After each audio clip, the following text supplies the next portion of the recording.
African American pundit, and I'm here speaking with Dr. Carla Peterson.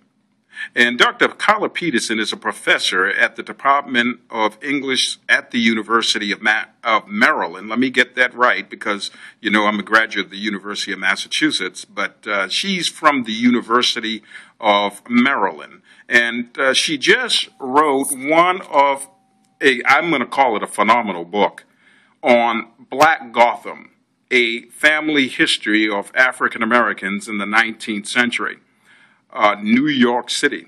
This is pretty interesting because I am as well born in New York City, so it has a particular interest of mine as well. Dr. Peterson, welcome. Thank you very much. And I just wanted to find out, what is the purpose of the book?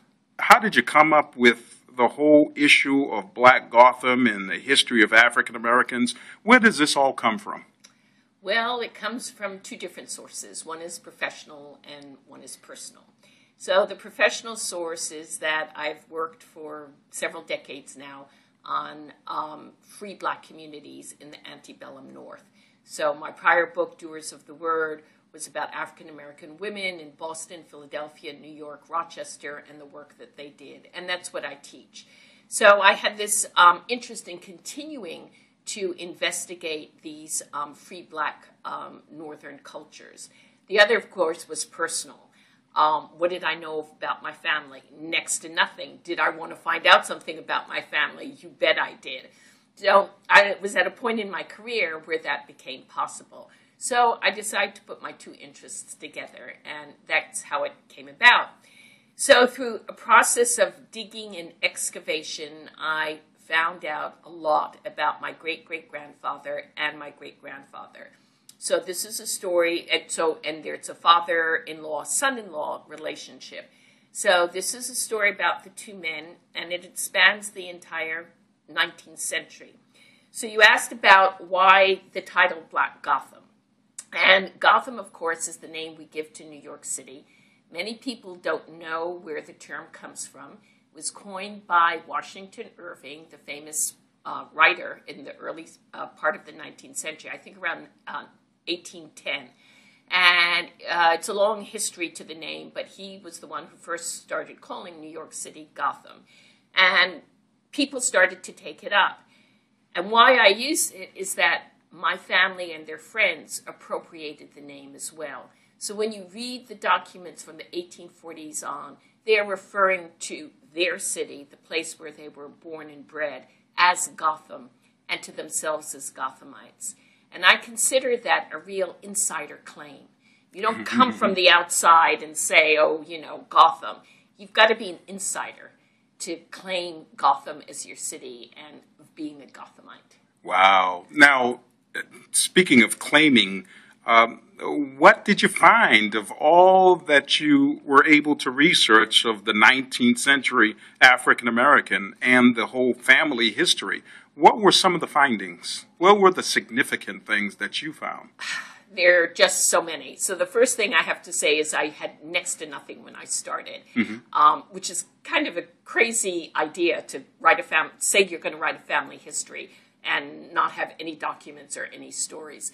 So my book unfolds on two levels. One is my search for material about my family in the archives, and the second is the story that I put together. And I did a lot of it at the Schomburg Research Center in Black Culture, and also at the New York Historical Society. So what did I find? I found out that by and large, the men and women I talk about in my book came from nothing. They came from poverty. That very often there were absent fathers, absent white fathers, and present Black mothers.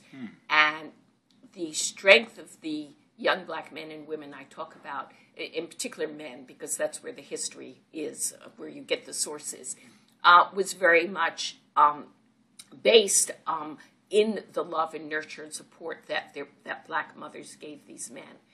So one of my surprises was the degree to which Black men in this period, and we're really talking from the 1840s on, became entrepreneurs. They were small business owners. They had pharmacies. Some were medical doctors. They had catering stores. They were jewelers, etc. And they made money and they prospered. They, in a way, talk about the American dream. They were able to get a trade. They were able to survive in the trade. They were able to buy homes. And one of the things that really interested me was the degree to which these men were men of science. So both my great-great-grandfather and my great-grandfather were pharmacists.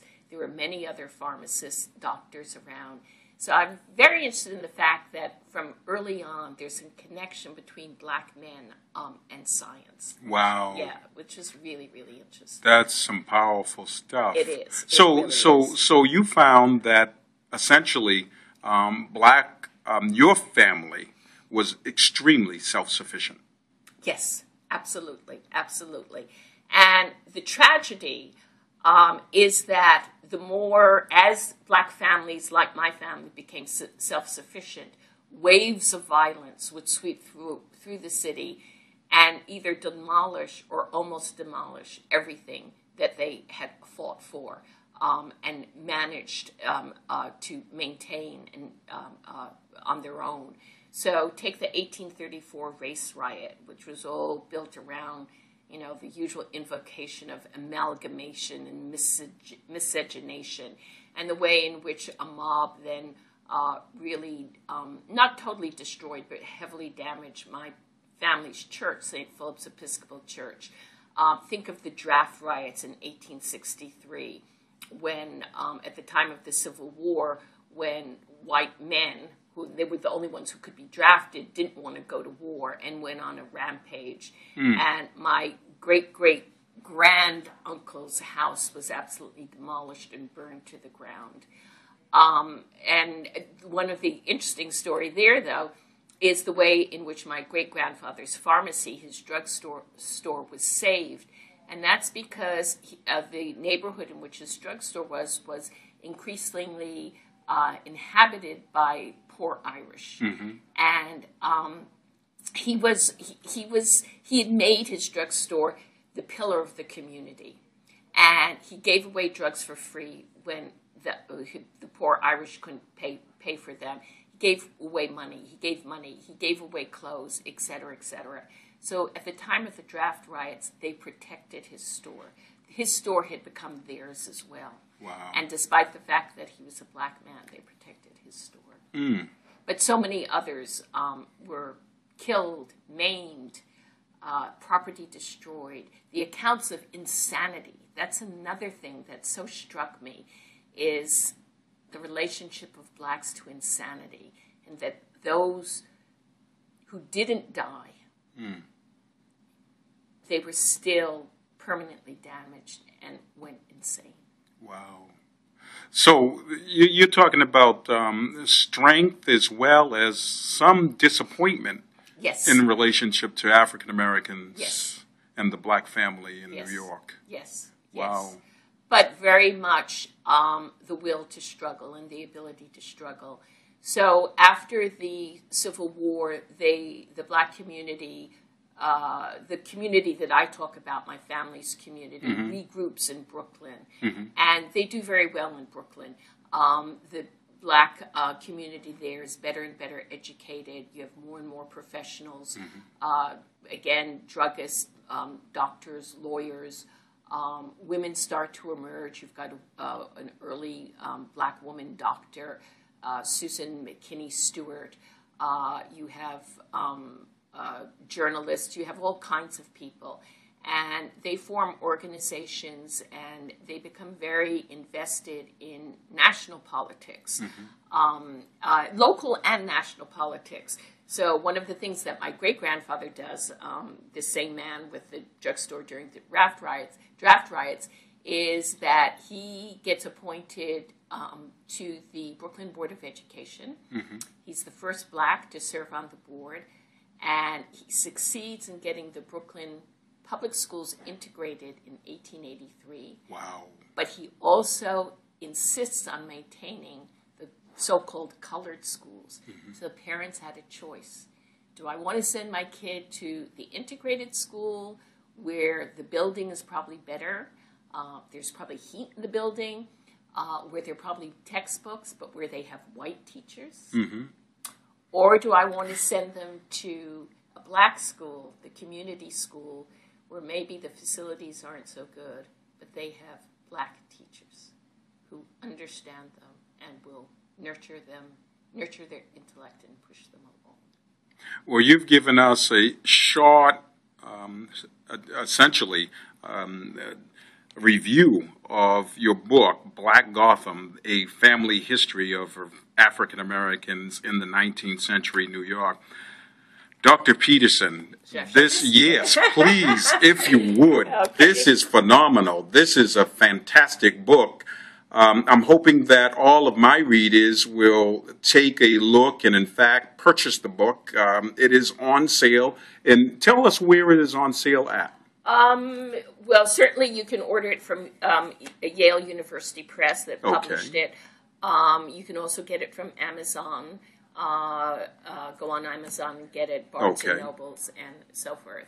Can I say one other thing? Yes, please, if you would. This is a story about New York, about Gotham, but the issues really reverberate nationwide, and the issues that my family and their friends face are the issues that all blacks, at least in northern cities, faced in the 19th century, and I would say faced in the 20th century, and probably still face in the 21st century. So you see some things that are going on then, that were going on then, that are currently going on even today. So take the 1880s. We've been supporting the Republican Party for a long time, but what have they done for us lately? Not very much. Maybe we should start supporting the Democratic Party. So take that, switch Republican and Democrat, and you understand the issue. Right. That the same thing may be going on even today. Absolutely. Is that the switch? Yeah. Obviously. In fact, my grandfather was a Republican. Yes. Many of our historic roots go back to the Republican Party. Right. We switched to the Democrats, and as you say, now there's a serious question to what are the Democrats doing for us now in comparison to what the Republicans did at that particular moment in time. The whole issue of education would be another one. I mean, you could read my book as this one 400-page plea for the necessity of education. That's still with us. That's right. No doubt about it. Yeah. Well, I want to thank you so very much. Again, you have to get the book. Folks, get the book, Black Gotham, A Family History of African Americans in the 19th Century, New York City, by Dr. Carla L. Peterson. Thank you so very much. You're quite welcome. Thanks.